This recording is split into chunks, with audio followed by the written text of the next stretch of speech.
So hi! Welcome and welcome back to my YouTube channel, and for today's tutorial guys, ituturo ko sa inyo kung paano nga ba mag-apply ng loan sa Mabilis Cash. But first, kindly subscribe to my channel and don't forget to hit the subscribe button and the bell to notify you for my new updates. And if you want to learn more, just keep on watching and let's start.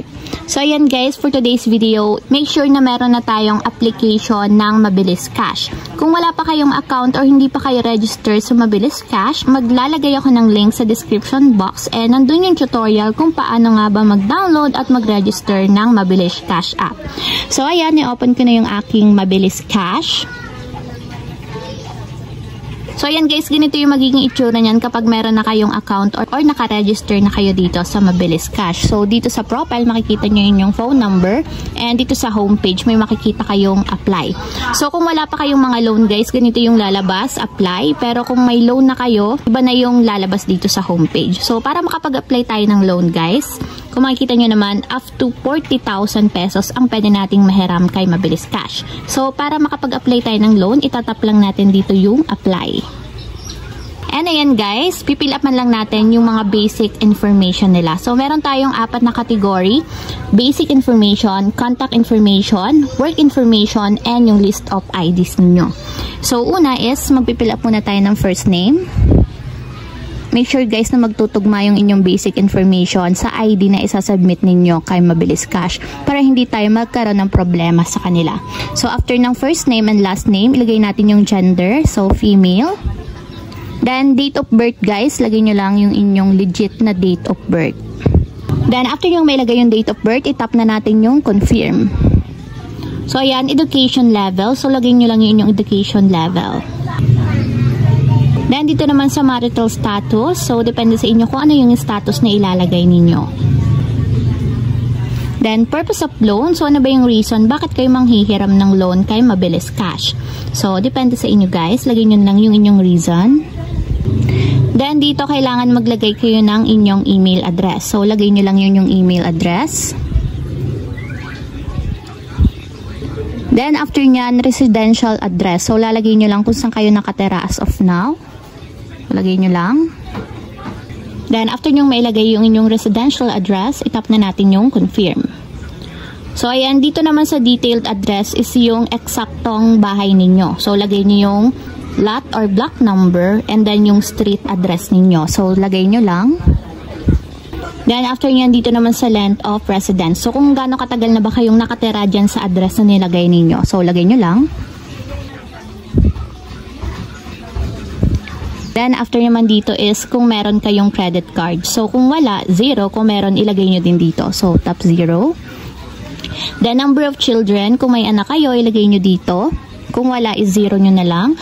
Alternative phone number. So, kung meron pa kayong ibang phone number, so, lagay natin is no. So, ayan, ilalagay nyo din dito yung inyong mother's maiden name or pangalan ng inyong nanay nung dalaga pa siya. So, lagay nyo lang. Then, after nyo may lagay yung mga information or basic information, itap na natin yung next. Then, tap ulit natin yung next. So, dito guys, itatapat nyo lang yung mukha nyo dito sa camera. So, lagay nyo lang. Make sure na eksakto yung mukha nyo dito sa naka-pattern na green. So, lagay nyo lang. So, ayan, successful face recognition. Okay na tayo sa face recognition. So, dito naman tayo sa contact information. So, dito naman is maglalagay lang tayo ng contact person na gusto nating ilagay. So, ang ilalagay natin dito guys is bali 3. So, depende sa inyo kung sino yung ilalagay ninyo. So, lagay na tayo ng first contact. So, ito na lang, brother. Then, after nyong may lagay yung name ng inyong contact person, number 1, lagay natin yung kanilang phone number. So, lagay lang natin. So, after nyan guys, is dito na tayo sa second contact.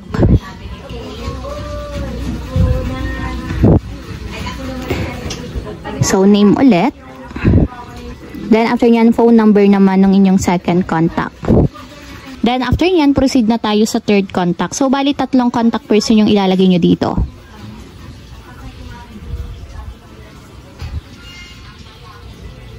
So, lagay din natin yung phone number. So, ayan guys, kapag okay na, nakapaglagay na kayo ng 3 contact person na mayroong pangalan at mobile number nila, then yung relationship, itap na natin yung next.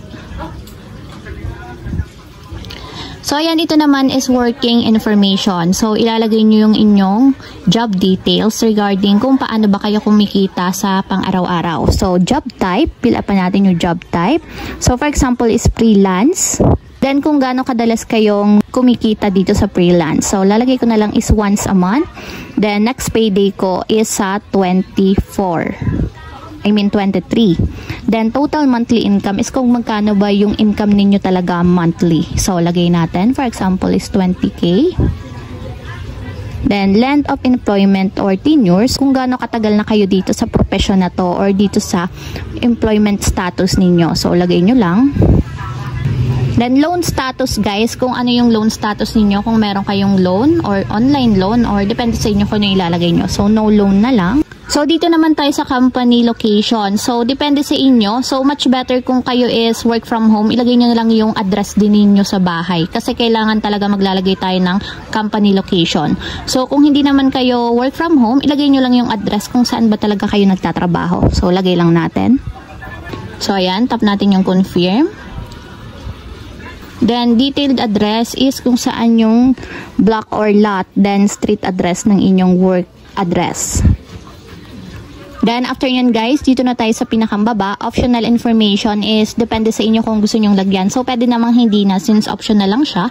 Then, kapag okay na guys, na-fill upan nyo na yung mga information ng inyong working information, i-scroll down natin. Then, tap natin yung next.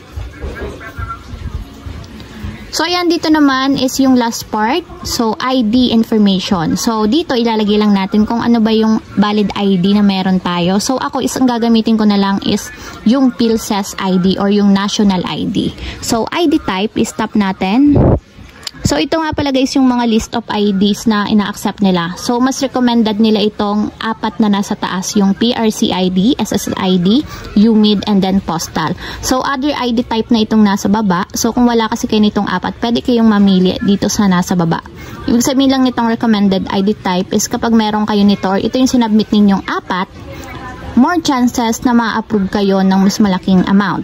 Pero kung itong nasa baba na other ID type, hindi natin masure kung ma-approve ba tayo or laki agad yung loan na i-offer sa atin. So, depende pa rin yun sa inyong working experience or working condition. So, tap natin yung national ID since yun yung ipapasa ko sa kanila. So, ang gagawin lang natin is ilalagay yung ID number ng ating PhilSys ID or national ID. Then, after nyong mailagay yung ID type and then ID number, itap natin dito yung arrow sa ID front. So, ito yung front ng ID. So, kailangan lang natin picturean yung harap ng ating national ID. So, dapat eksakto guys dun sa rectangle. Then, kapag na-picturean nyo na guys, tap natin dito yung check button. And tingnan natin kung maa-accept mamaya. So, dito na tayo sa back ID. So, pipicturean naman natin dito is yung back ng ating PhilSys ID. So, ganun din katulad kanina. Pipicturean lang natin yung likod and dapat sakto siya dun sa rectangle. So, ayan. Tap ulit natin yung check button. Then, kapag okay na guys, napicturean na natin yung ating ID. Itap na natin yung next. So, ayan guys, since nga meron na akong account dito sa Mabilis Cash, hindi na siya kukontinue na mapa-approve ko. Kasi nga itong ID ko is nagamit ko na din dito sa Mabilis Cash. So, once kasi guys na pinindit nyo na tong next, since ito na yung sa last part, automatic kapag approve yan, mapupunta na agad kayo dun sa pinakang homepage and may lalabas doon na offer kung magkano yung na-approve sa inyo ng loan. So, ayan guys, after ma-approve, ganito yung lalabas sa inyong homepage. So, kung kanina nakalagay is apply, so ito na yung na-approve sa akin na loan amount, 7,200. So, kung approve yan guys, ganito na yung lalabas. So, depende sa inyo kung magkano yung kukunin nyo. Basta naka-maximum credit line siya is sa 7,200 and nakalagay na din dito sa baba kung ilan yung terms of payment na gusto nyong makuha. So, ito kasi guys, ang pagpe-payment natin sa Mabilis Cash is every 15 days. So, nakalagay na dito yung terms of payment. So, kapag may 8 terms kayo, 1, 2 yung babayaran nyo sa 7,200. So, dito naman is 4 terms. So, 4 terms, 6 terms, and 8 terms yung pwede nating piliin para makapagbayad tayo kay Mabilis Cash. So, basta guys, every 15 days yung paghuhulog. So, kada term is 15 days. So, para naman ma-withdraw ito guys, maglalagay ako ng link sa description box kung paano nga ba natin ma-withdraw ang ating loan or yung offer sa atin ni Mabilis Cash. So, ayun lang guys, ganun lang kasimple kung paano nga ba mag-apply ng loan sa Mabilis Cash. If you have a question, comment down below and don't forget to hit the subscribe button and the bell to notify you for my new updates. And thank you for watching! Living life, every day, late at night, not okay.